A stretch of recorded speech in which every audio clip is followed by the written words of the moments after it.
नमस्कार, मैं सुधा सक्सेना। आज हम सब अनुभव करते हैं कि संपन्न होते हुए भी, अनेक सुख सुविधाओं के जीवन में होते हुए भी हम सब असंतुष्ट रहते हैं, तनावग्रस्त रहते हैं। तो क्या भौतिक सुख संपन्नता ही संतुष्टि का कारण हो सकती है? लेकिन हम देखते हैं नहीं, हम संतुष्ट नहीं हो पाते। और बहुत से ऐसे व्यक्ति जो कि आर्थिक रूप से संपन्न नहीं है, लेकिन फिर भी वो खुश रहते हैं।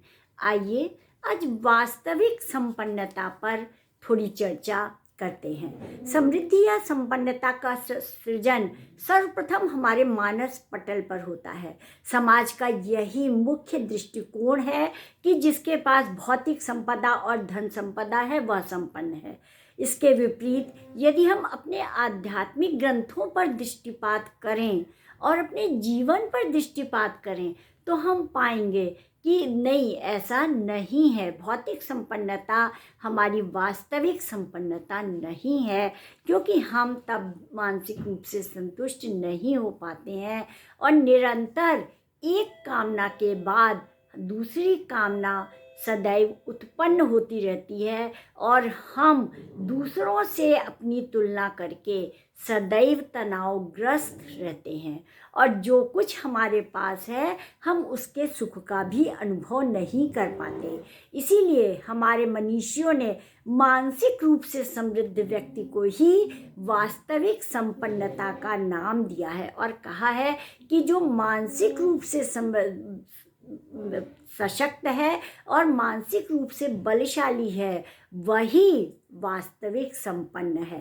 प्रायः हम देखते हैं कि समाज में कुछ लोगों के पास धन संपदा तथा भौतिक सुख सुविधाओं की कोई कमी नहीं होती है। अत्यधिक प्रसिद्धि की व्यर्थ कामना उनके मानसिक पटल को अशांत और तनावग्रस्त बना देती है।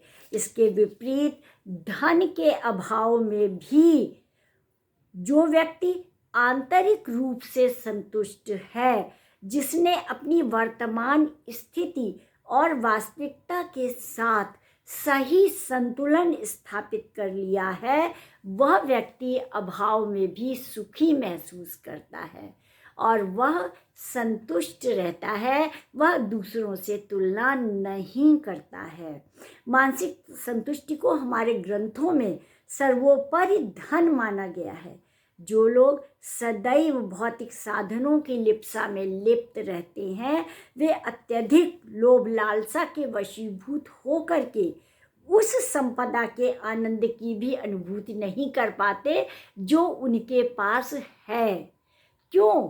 क्योंकि उनको उससे अच्छे की कामना होती है और ऐसे व्यक्ति जिनकी निरंतर कामनाएं बढ़ती जाती हैं वह दूसरों को देख करके कि उसके पास तो मुझसे ज़्यादा है और इस प्रकार से करके वो सदैव दुखी ही रहते हैं। अपनी अंतहीन तृष्णा से संतृप्त ऐसे लोग हमेशा मानसिक रूप से दरिद्रता की श्रेणी में आते हैं। हमारे दार्शनिकों का कहना है कि जिस मनुष्य की तृष्णा अपार हो गई है वह दुनिया का सबसे निर्धन व्यक्ति है। माने कि जो जितनी अधिक तृष्णा करता है, जो जितनी अधिक इच्छाएं करता है, वो उतना ही अधिक निर्धन है। ऐसा व्यक्ति अपने जीवन में आंतरिक रूप से आनंद का अनुभव करने में सक्षम नहीं होता है और वह यही उसकी जो है आंतरिक दरिद्रता ही उसकी दुखी होने का कारण बन जाती है। जो व्यक्ति तनाव मुक्त जी रहा है, बिना किसी विषाद के सुकून से सो रहा है, वही वास्तविक रूप से समृद्धि का पर्याय है। वस्तुतः आंतरिक और मानसिक रूप से परिपूर्ण होना ही संपन्नता का चरमोत्कर्ष है। तात्पर्य ये है कि आज भौतिक युग में हमारी इच्छाएं बहुत अधिक बढ़ गई हैं। हम एक के बाद एक भौतिक सुख सुविधाओं के मकर जाल में फंस गए हैं, जिसकी वजह से हम भौतिक रूप से तो संपन्न हो गए किंतु हम तनाव मुक्त नहीं हो पाए।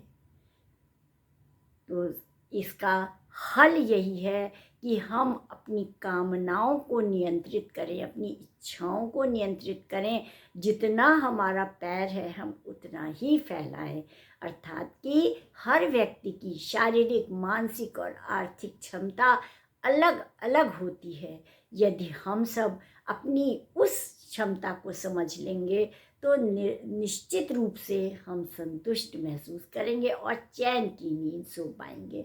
तो वास्तविक संपन्नता वही है कि हम अपने में संतुष्ट महसूस करें। आज इतना ही। यदि आपने अभी तक मेरा चैनल लाइक और सब्सक्राइब नहीं किया है तो कृपया उसे कर लें। धन्यवाद।